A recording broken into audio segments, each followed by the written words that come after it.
Požádali jsme legendu Rudu Gergela, aby nám zhodnotil první poločas dnešního utkání. Tak jak na to koukáš?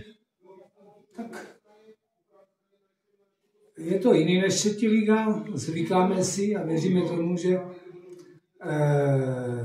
pokud se zlepší přístup, ne jak byl, ale zodpovědně, každý sám za sebe, kolektivně, ta hradská kvalita tady jako je, zájem o postup je, chceme, takže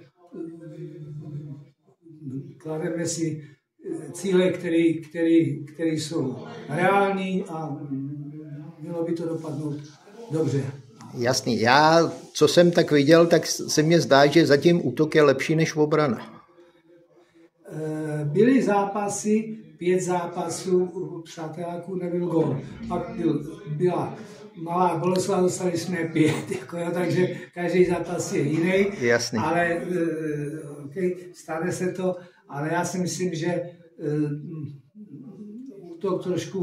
útok tam víc chci od Strnada, víc chci takového důrazu, víc golových možností nebo jít, aby byl z něj větší, nebo z útočníku větší obavy, řeknu takhle elegantně, ne strach, ale obavy, aby ten soupeř obrana cítila, že aby brankář nemusel chytat saku. Jasně, já myslím, že by si mohl popovídat s Malínským, protože ten se umí postavit. To. No, tak on žije fotbalem, rozumím, chce jít dělat do fotbalu, takže si myslím, že pokud bude zdravý, že by mohl být přínosem jako po fotbalové i po lidské stránce. No. Jasný. Tak jo, moc děkuju za rozhovor a ať se daří. Taky děkuji.